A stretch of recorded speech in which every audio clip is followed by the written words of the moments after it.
And the Trump administration is racing to break the CCP's dominance over the critical minerals needed to power our everyday lives in America. We go now live to NTD's Washington correspondent Mari Otsu, who's at the White House. Mari, good evening.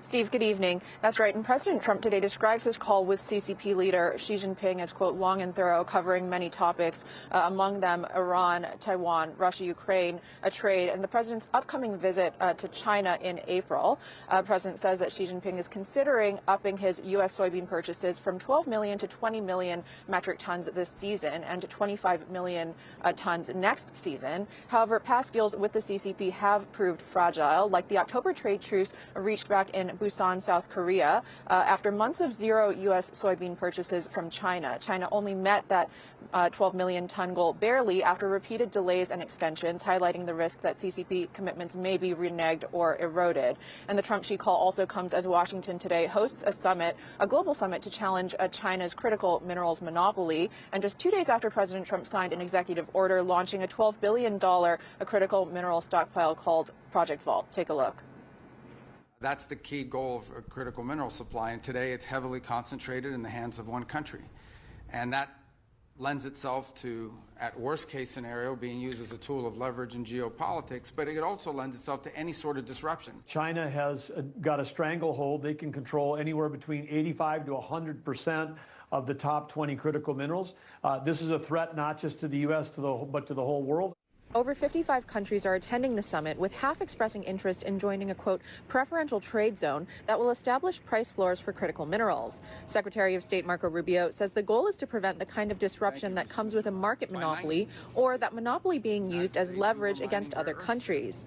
This set pricing mechanism would counter the Chinese regime's predatory pricing practices that drove global rare earths miners and processors out of business years ago. In the 90s, that the Chinese Communist Party, where China was given kind of like the open door to corner this market, and it was by design. At the same time, they would drive in a dependency of their potential adversaries in the Western world, notably the United States. National security concerns became more urgent last year when Beijing imposed export controls on rare earths, causing production delays and shutdowns for auto manufacturers in America and Europe. Every single one of us represented in this room has become dependent on arrangements we did not choose. We all face the same vulnerability: access to the things that protect our people and sustain our way of life sometimes can vanish in the blink of an eye without any control or influence from many of the countries in this room. Meanwhile, here in the White House's Blue Room, First Lady Melania Trump is hosting freed American-Israeli hostage Keith Siegel and his wife Aviva. Aviva presented me with two of Keith's books, and when I came home that evening, I gave it to my husband, and as we know now, all of the hostages are free and home with the families.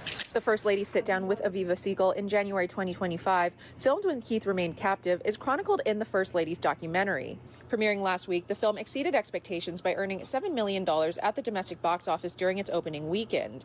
In it, the First Lady says that initial meeting sparked a series of events that ultimately led to Keith Siegel's liberation from Hamas.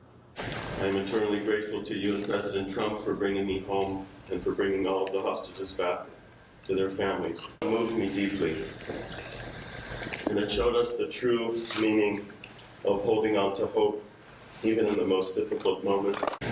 I want to thank you for being a caring, compassionate person, and for supporting and helping Aviva. Siegel says that after he regained his freedom, he's been dedicating himself to partnering with humanitarian aid organizations.